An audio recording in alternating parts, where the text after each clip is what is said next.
I still believe fundamentally that if you aspire to start a company, this is the ecosystem that you have to be in. I could not have dreamed of, just going and talking to random people and raising $2 million in a matter of a few weeks. That does not happen in too many places on the planet. Look, it was not a walk in the park. I'm not trying to make it sound like it was like, oh, I just walked out and then we raised $2 million. We had a fair bit of struggle. When your kid comes home playing baseball, comes with a broken finger and you can't afford healthcare, those are gut-wrenching moments, and you question whether it's worth all the struggles that you're putting your family through.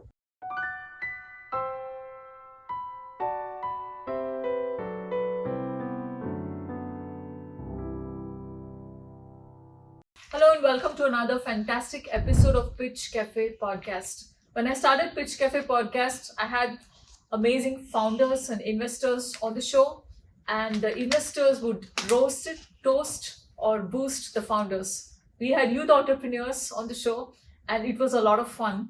Now the show is done privately and it's a paid show, but today I have with me a founder who cannot be roasted, who cannot be boosted, who cannot be toasted because he just raised Series C, 50 million. And it's none other than Simha Sadasiva, the co-founder of Ushur. They're trying to transform, or I would say already on their way to transform the customer experience space. Now, if a lot of you don't know, the technology that is transforming the B2C space, or even the B2B and the B2B2C space, is the customer experience. Customer is at the heart and center of most successful startups here in Silicon Valley. But this product-led culture is also tied up with customer experience in Silicon Valley. And we're talking to a very successful founder who is raised Series C, and let's find out from him all about his theories on this. But Simha is also a good friend, so you'll get to hear a lot of personal stories as well. So welcome to Pitch Cafe podcast. Great to be here, and thank you so much for hosting. Awesome. So Simha, let me start with the first question. You just raised Series C. I cannot stop myself from asking, what was it like? There you were 2 years ago. I saw you on a podcast. You're talking about how to manage boards. And then you were, I remember you had your own struggles back then. You talked about it on the podcast. Here you've scaled, and you're 200 plus employees. This office here in Silicon Valley, you have about 40 employees. So tell us, what was it like to scale and raise Series C? Fundamentals of any business are pegged against growth, right? Growth of your customers wanting to use more of your product, willing to, pay you more as they use more of your product, and our own ability to go and find more and more of those customers, right? So that's a fundamental requirement for any company that wants to scale and grow. So for us, at Ushur, the journey has been, let me take a step back, right? So it took us roughly about 4 years to get our minimum lovable, viable product built. We didn't raise any institutional capital during those 4 years. So like you're bootstrapped? Yeah, we had some angel and seed funding, from friends and family, people in my network that were willing to write big checks, based on the fact that they knew both me and my co-founder, they knew what we were capable of, but it was small dollars, right? So we didn't really raise any institutional investment, no VC money to, get the company going. So it took us almost 4 years to get our $1 million ARR metric, but we already had a bunch of customers using our product before we even brought in a dime of VC money. And then after we raised a Series A, the next journey was about demonstrating product market fit, that what we had conceptualized with the platform that we were building, that we could really rinse and repeat that across a broader base of customers. So that was our Series A journey. We focused mostly on insurance as part of our early go-to-market, largely because, for startups, it's all about efficiently applying capital to scale and to, demonstrate repeatability, right? So for us, that translated into, finding a beachhead in one vertical, right? And making sure that we could demonstrate repeatability in that vertical. So we chose insurance because, we'll touch a little bit about what we mean by customer experience automation shortly, but we found insurance companies to be a fertile ground where we could bring transformation. This is an industry that is regulated, that has a lot of human capital being deployed to run their operations.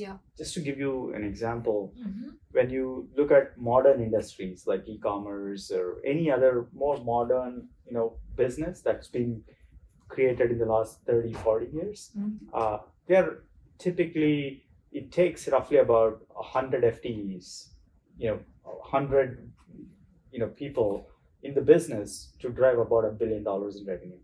Okay.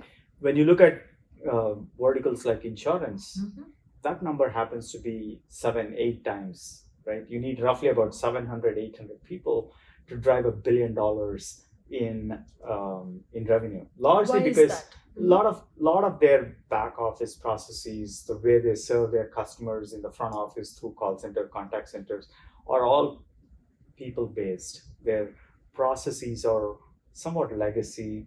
You'll still see fax machines, you'll still see paper. I mean, some of these companies process millions of faxes, right? I mean, I have to mention this. I worked for a healthcare company before, and there were so many pop-up boxes, so many things which we did. Only 1 or 2 employees knew what is the sequence. That's right. And if the employees are off, we don't have access to that information. That's right. Or if that employee is laid off or they left the company, it goes with them. That's right. There's a lot of tribal knowledge. We saw an 8086 processor, and I said, what's going on? We are in the, So why hasn't it changed, and what are you doing to change it? Yeah. So that's where the transformation comes into play. So there are opportunities to massively bring digital first, automation first approaches to how these companies are, getting organized and serving their customers. So our Series A journey was largely on making sure that we could, show a handful of these companies that, with a broad platform, we could enable them to serve their customers across a broad range of inbound and outbound digital channels, right? So that is something that we were really successful in demonstrating. And then we raised our Series B, which was bang right in the middle of the pandemic. We raised a $30 million Series B. We brought in some terrific investors, including some strategic investors. You saw an Aflac duck here in the office. Aflac Ventures participated in a round. You have lots of other good names as well. That's right. So our Series A was led by A3C. Joe Lonsdale's team invested in us. Bhaskar Ghosh is our partner that we work with. He's on our board. And Joe's team has been fantastic to work with over the years. Then Series B was led by Third Point. For those of you who don't know Third Point, it's a fairly large $20 billion hedge fund on the public market side. They have roughly close to about a $2 billion venture fund led by Robert Schwartz. And Rob has this uncanny ability to really understand early stage venture and pick companies that he can help scale. And by far the best decision that I have made was to accept Rob's money, as well as welcoming him to the board. It's been the most amazing thing that has happened to me personally and professionally. And so Third Point and Aflac were part of our Series B, but we also had participation from a fund called Iron Pillar. Iron Pillar invests in this India-US corridor, companies that either originated in India or has a presence in India. And as you know, we have a team in Bangalore. A good chunk of our R&D comes out of our Bangalore office. So Iron Pillar kind of found us through some mutual connections in our network, and we made it work for them in terms of, we were oversubscribed in our Series B, but we welcomed them into the round. Both Aflac and Iron Pillar joined hands in our Series B. And then the Series B journey was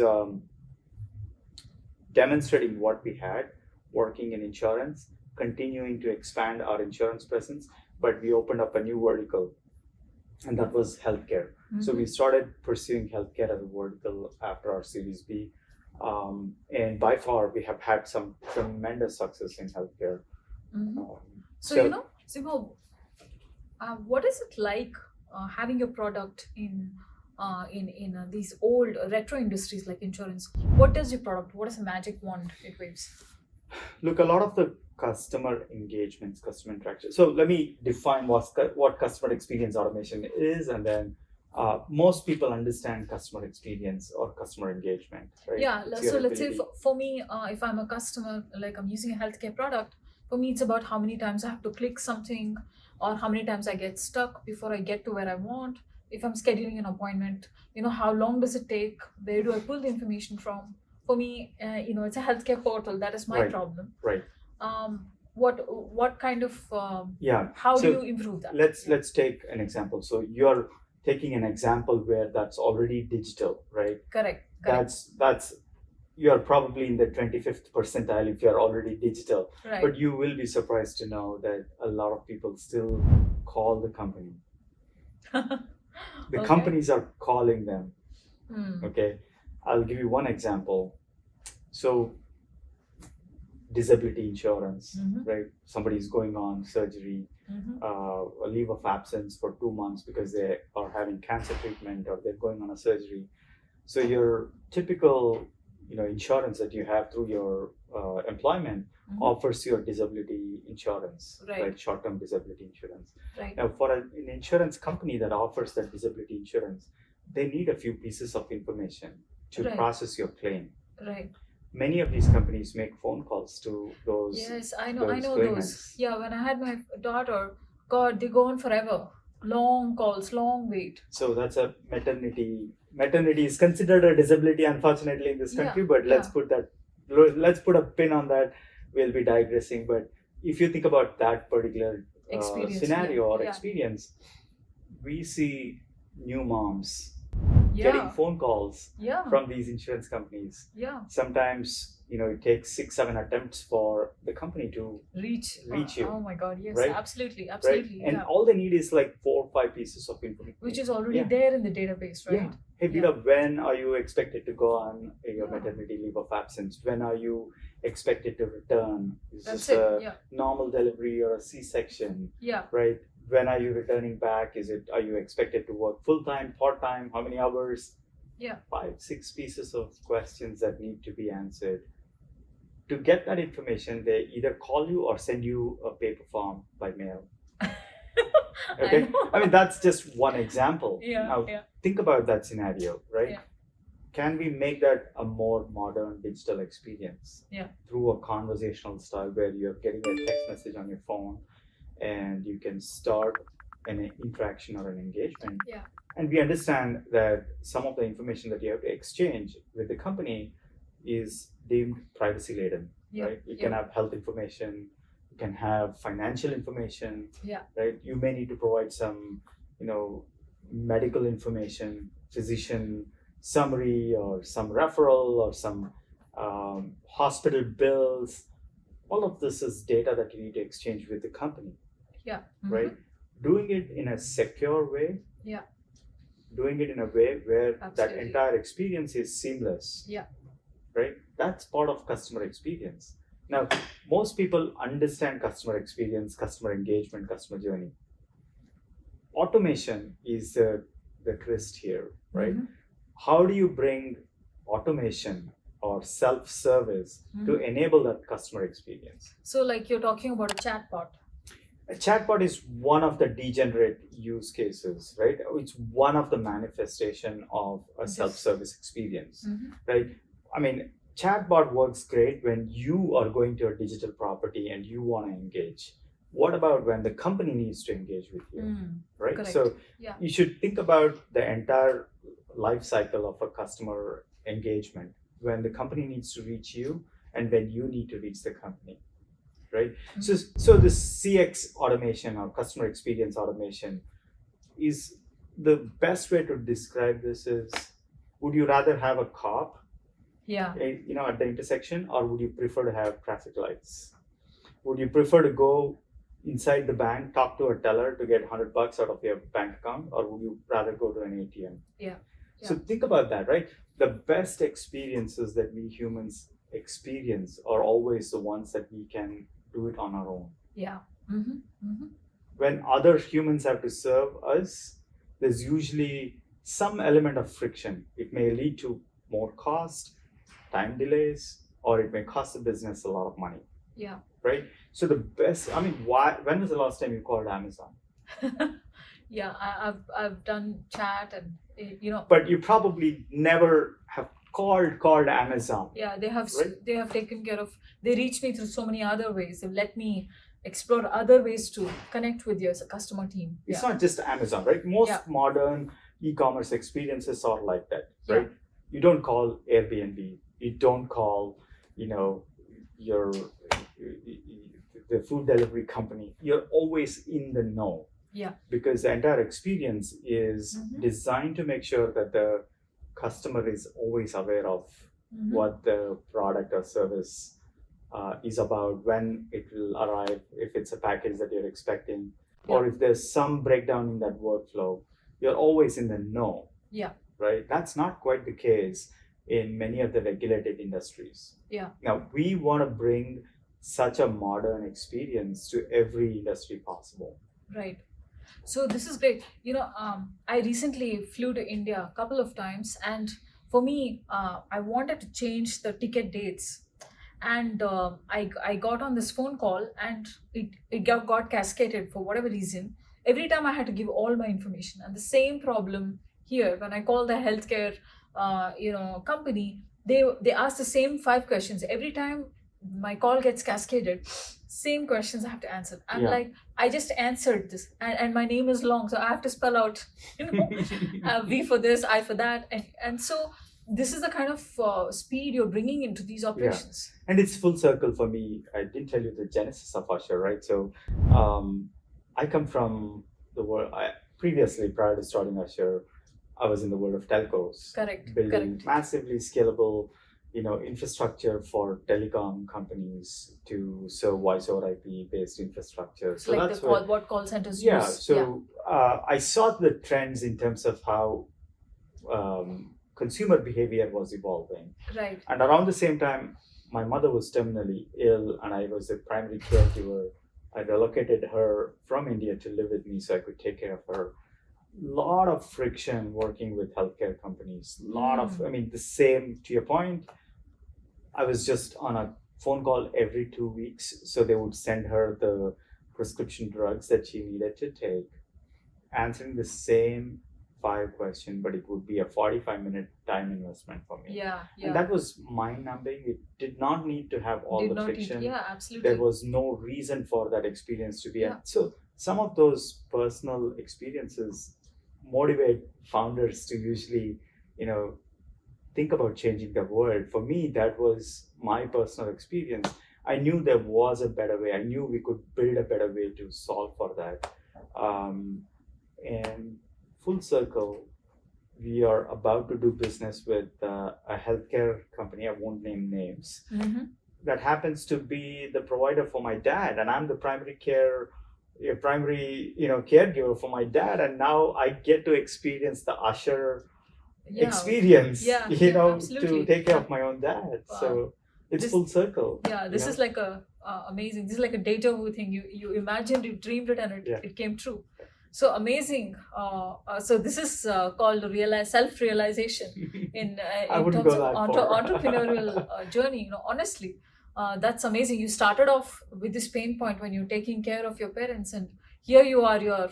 The company who takes care of your parents is using your products. So this is like a dream come true. Now tell me, Simha, you were, I would say you're like a tech geek. You were programming, you were... I wouldn't call myself a geek, but I was an engineer. I'm an engineer at heart. I'm a product guy at heart. Today. Yeah. But I learned a great deal about customers.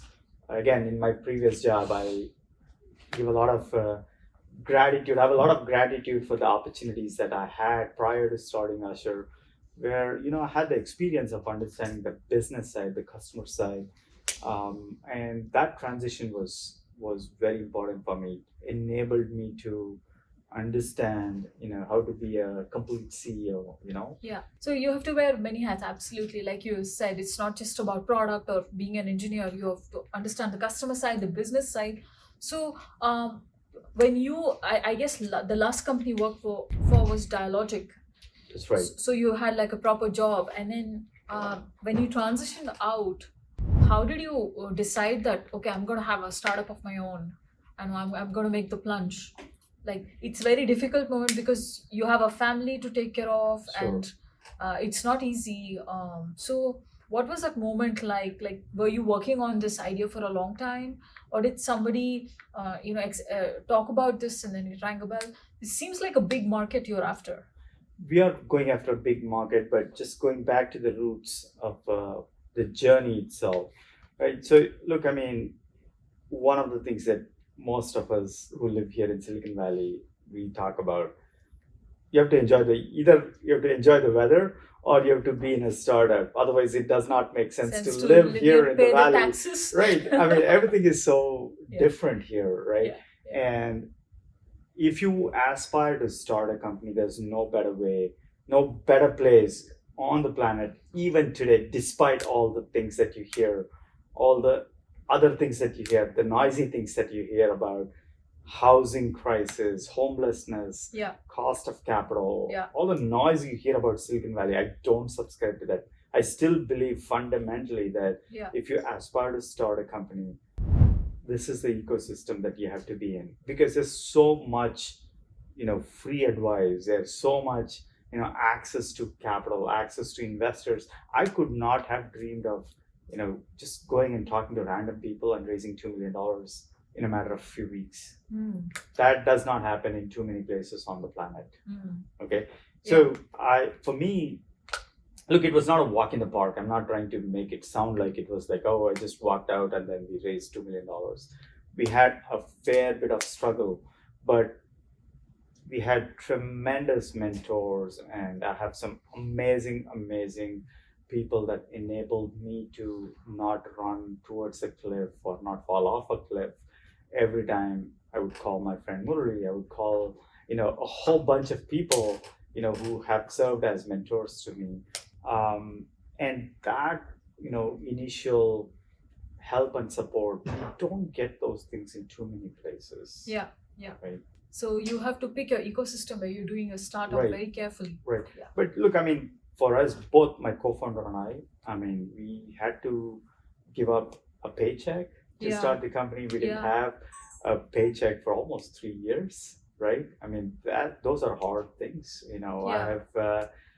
I have gone through a lot. My family has gone through, not just Yeah, me, right? yeah, So these yeah. are It's a journey that, teamwork starts at home. So I just Yeah. celebrated 25 years of being married to my wife, and so hats off to our families, our partners who enable us to kind of think about these things and be able to, live the dream that we aspire for. And it's there's a lot of luck that is involved. People don't acknowledge how lucky you have to be, because there were several forks in the road, and we could have taken one of those forks that would not have led us here.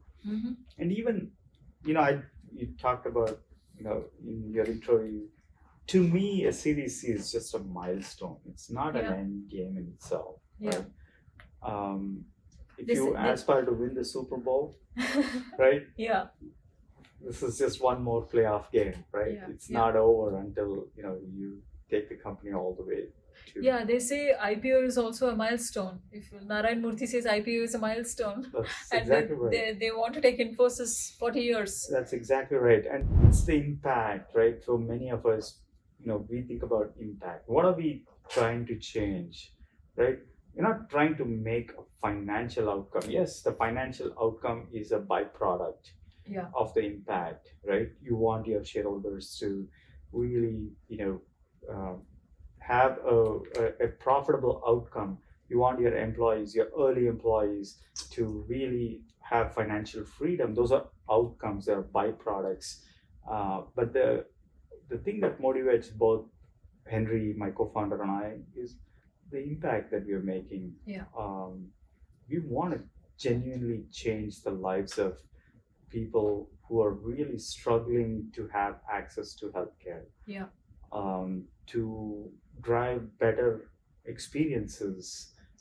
If you're, going through a hardship, a physical hardship, going through a surgery, and not be subjected to all the typical pains that you go through navigating the insurance experience.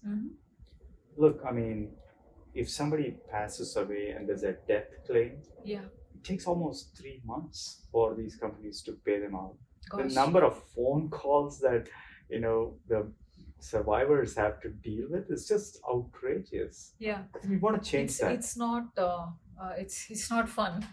We want to change that. Look, I mean, my mother passed away eventually after her struggle, and it took me almost a year to sort through all the things that she was, entitled to, and so that those are experiences that we want to transform. That's impact to me that I want to be part of. Do my small part, as part of my journey here. Yeah, this is purpose meets profit in such an amazing way. You're bringing technology to transform human connections, I would say, in a lot of ways. So it's a very human-centric business you're in. So tell me, Simha, what was the moment in this journey you thought, we're not going to make it? Like you felt, okay, this is it. I'm not going to, pursue this dream anymore. Did you ever feel that way? I know you talked about folks, but no. Look, I mean, so Henry and I always, this is sort of, it's not unique to us two as founders.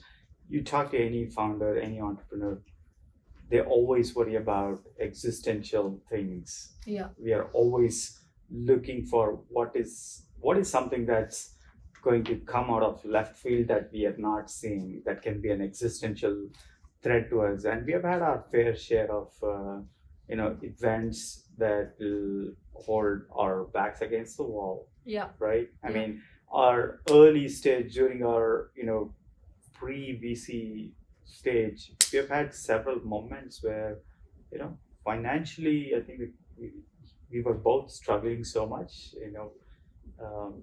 He had maxed out all his credit cards. Gosh. I did not have healthcare for a couple of years. Gosh. When your kid comes home playing baseball, comes with a broken finger, and you can't afford healthcare, those are gut-wrenching moments, and you question whether it's worth all the struggles that you're putting your family through. Yeah. And then you rationalize it, and you can always stop doing what you're doing and take up a job any day. Yeah. We knew that was always a possibility. So, but knowing the things that and still marching on, that requires a lot of resilience, and it also requires you to have a lot of conviction that this will work eventually. Right? And post funding, I think we have had a few, right? I mean, the pandemic was a huge one, right? Yeah, so it was both ways. Like, it was double-edged sword. Like, the funding scene, there was a bubble. A lot of startups started getting funded in the pandemic. That's after the fact, right? If you remember, initially there was a memo that one of the VC firms wrote, the Black Swan moment. moment, right? Yeah. I mean, look, I think there's a lot of hindsight's always 2020, but when the pandemic hit, none of us knew what world we were going to go into. Yeah. We didn't realize all the support the government was eventually going to extend. Yeah. And I needed to raise around the time, right? So your but we managed to keep the entire team together. We needed to extend the ramp a little bit. Yeah. And we were able to do that, because we have an amazing team that understood what our core goals were. We all took pay cuts. Everybody on the team volunteered. Amazing. Just so we could keep the roster together. Another alternative would have been to let 20% of our people go. And instead, we asked the team, hey, this is what we need to do. Would you stay on? Yeah. We lost 2 people out of 50 people. We kept the entire team together. Amazing. So that's nice. I mean, you took a pay cut. That's not The many whole people company took a pay cut, took right? took a pay cut It's not because- just a few of us, right? And then look, I mean, we're just coming off of another massive jolt with Yeah. Silicon Valley Bank, yeah, right? yeah. I mean, I talk about wanted to bring it up. existential- Yeah. We talk about existential things. That was an existential crisis, right? For not just Ushur, but for thousands of companies here in the valley. Yeah. Thousands of companies in the valley. The amazing thing that I experienced was the tremendous amount of support that I have had throughout from my VCs, Mhm. right? Even when the bank was like, our funds in the bank was not accessible, Yeah. and we needed to run payroll. Yeah.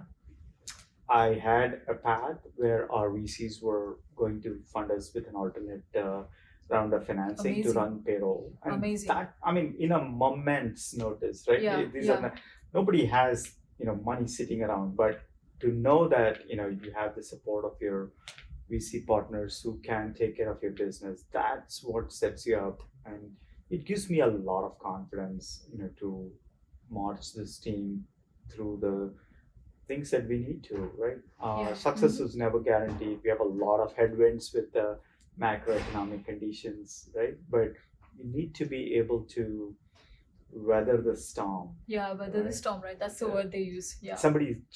One of my teammates is a really amazing sales leader for us, texted me that, good sailors are made in choppy waters, not calm seas. Not calm seas, right? yeah. So Right. he was just reflecting on all the communication. So I was like constantly keeping my team informed of what was going on throughout the weekend, because there's a lot of nervousness, right? Yeah, the Silicon Valley Bank. Yes, with the Right. SVB situation. And now the First Republic, and there's a couple of other banks which went down, right? Yeah, look, I think that's the thing that we have to worry about, right? I Yeah. mean, there are so many levers to our economy, right? Just interest rates going up. Yes. We don't understand all the other, impacts, Secondary effects. the Yeah. impacts of the, the policy decisions that our government is making, right? In fact, I would contend that, nobody understands that.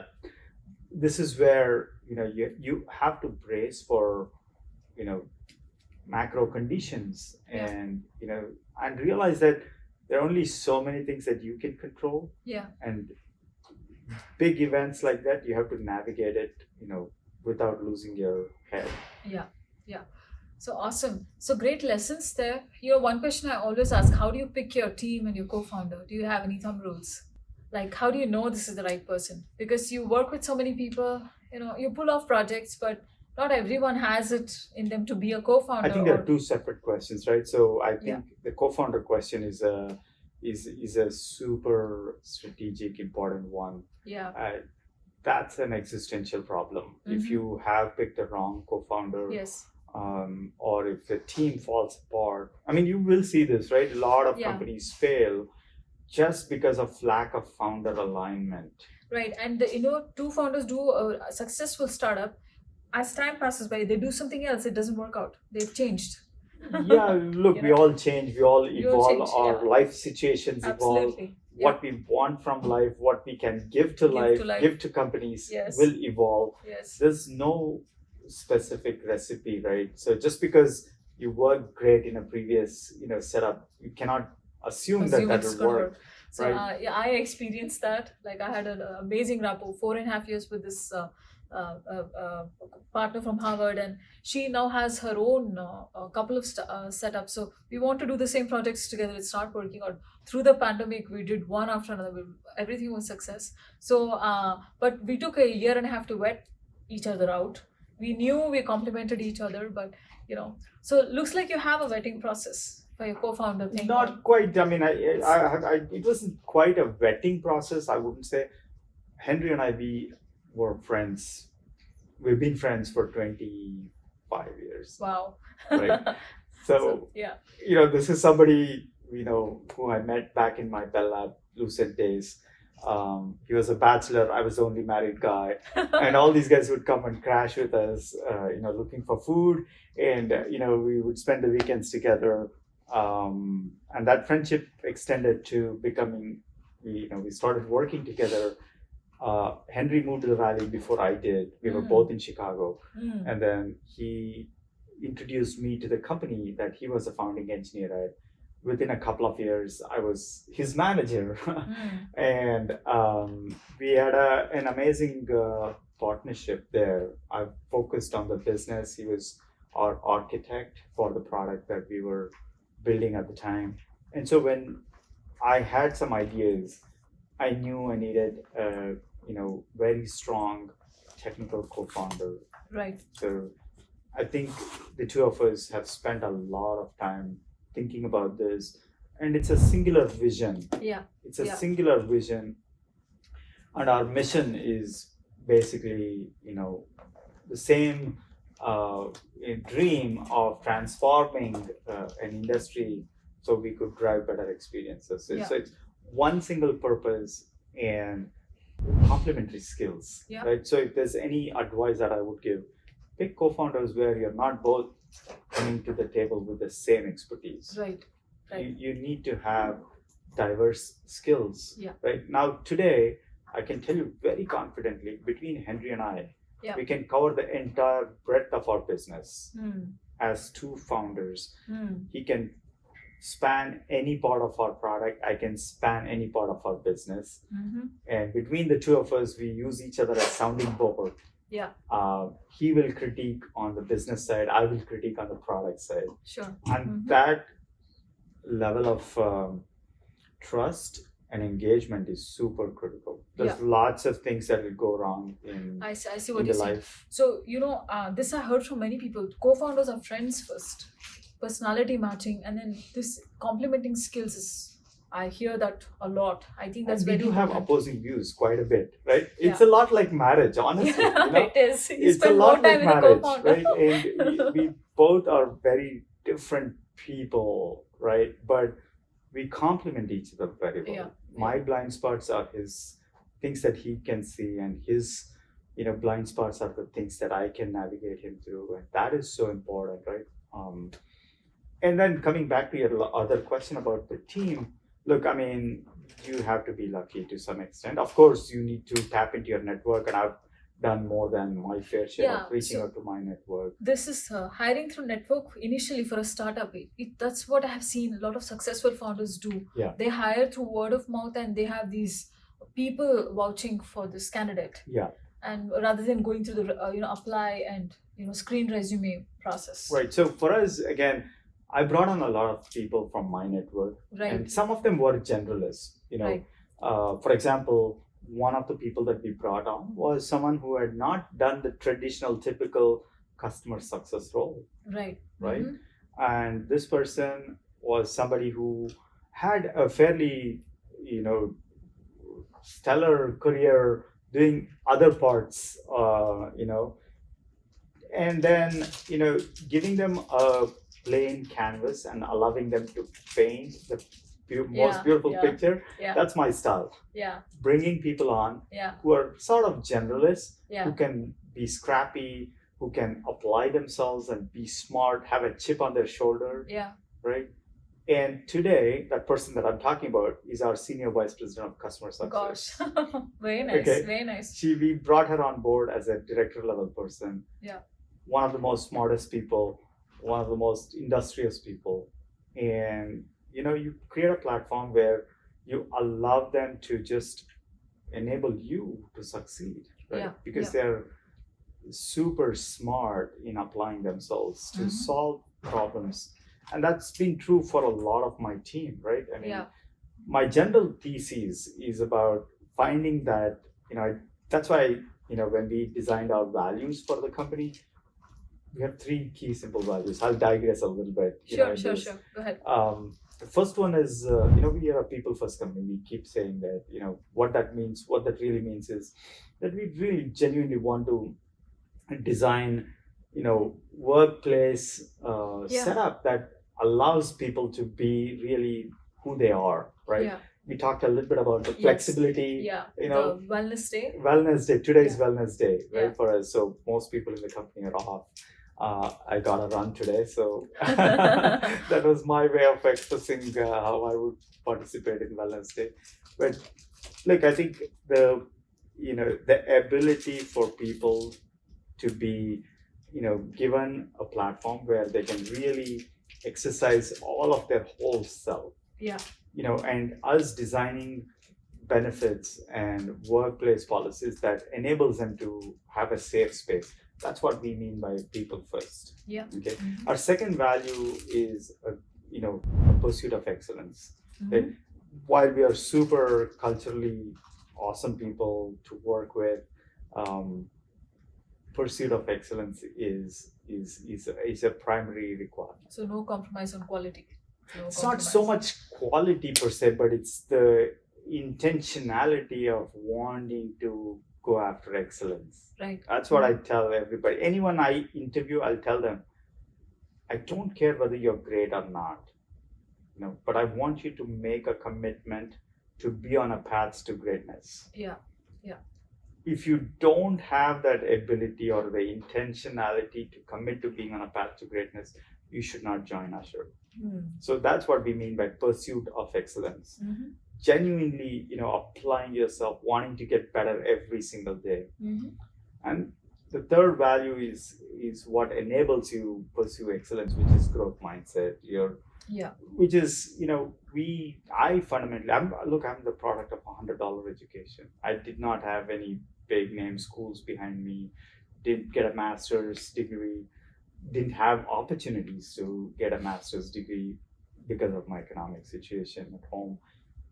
But I fundamentally believe that if someone has the ability to put themselves through a fantastic education, all the power to them.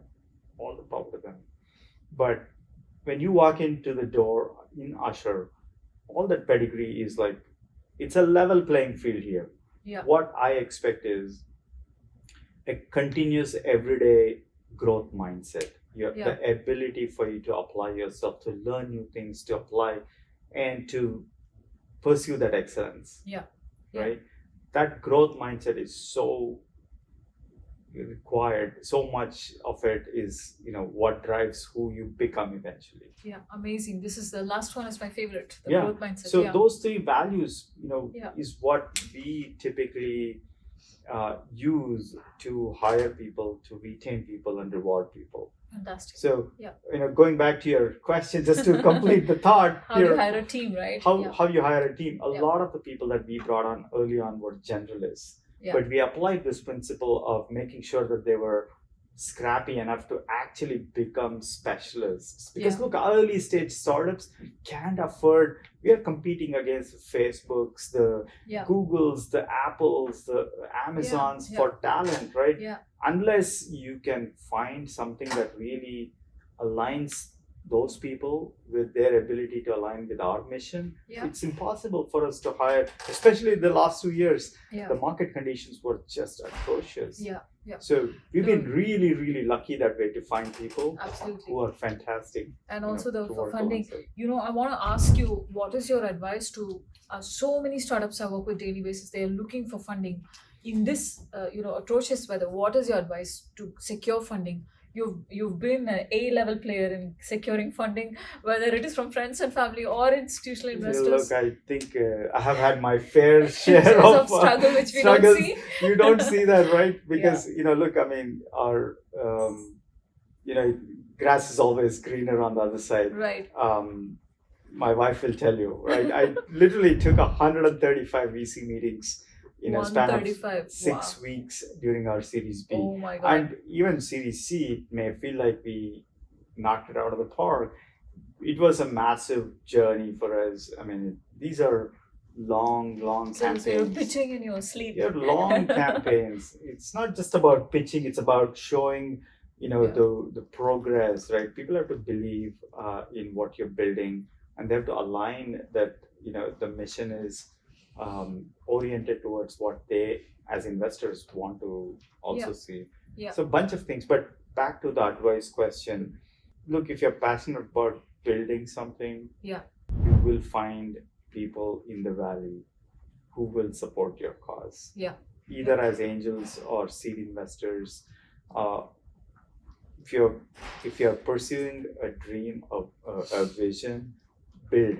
Go have the audacity to build, and reach out to your network. I'm Yeah. sure somebody knows somebody who will point you to somebody. And look, I think it requires you to be really demonstrate frugality, focus, and fortitude. Those are the three Frugality, things. focus, and fortitude. Okay, all right.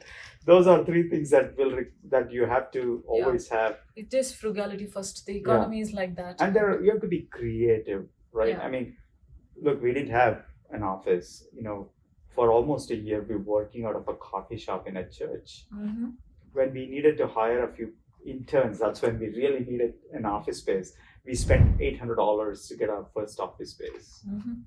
Okay, and so that was early, humble beginnings for us. Yeah. And when we raised our Series A, we didn't want to go splurge on things that were not excesses. So you have to always have that, the ability to focus on the most important things that help you grow. That growth driver for your business is something that you need to understand.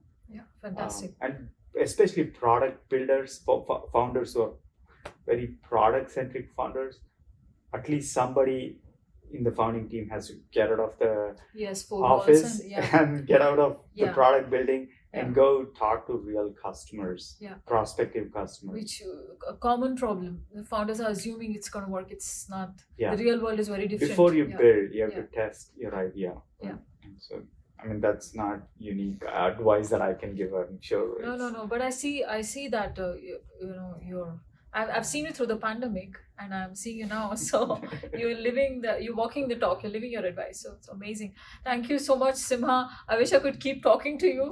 A lot of amazing advice. One last thing. Now that you're on the show, are you hiring? And if people want to reach out to you, what are the roles you're hiring for, and what is the best way to reach you? Yeah, we are always hiring. I'm always looking for talent, right? We're always looking for unique talent. So are you domain specific? Do you want them to be in the same space, or you look more for skills, the learning ability to learn, and what do you look for? Yeah, I think it's not a one size fits all answer. There are specific roles, right? I mean, we have a lot of hiring going on in our go-to-market teams. So we'll continue to keep hiring in our sales program. We have a bunch of open positions in our customer success teams. Customer success. So customer success, sales. Even on our product and engineering side, we have a need for some really good engineers. So LinkedIn is obviously the best way for anyone to get in touch with me. If you write a compelling note, not just a typical note that a typical recruiter will reach out. If you write a personal note, and it'll always get my attention, and fantastic, I will respond. Awesome. So all you guys, if you're looking for jobs, they have plenty of openings. And as you heard, Simha's Ushur is a great place to work for. I love the last one, growth mindset, people-centric, Thank you. and pursuit of excellence, the great three pillars. Thank you, Simha, for this amazing hour, and we look forward to have you again with bigger milestones and Thank you. more learning. Thanks for having me on the show. Thank you.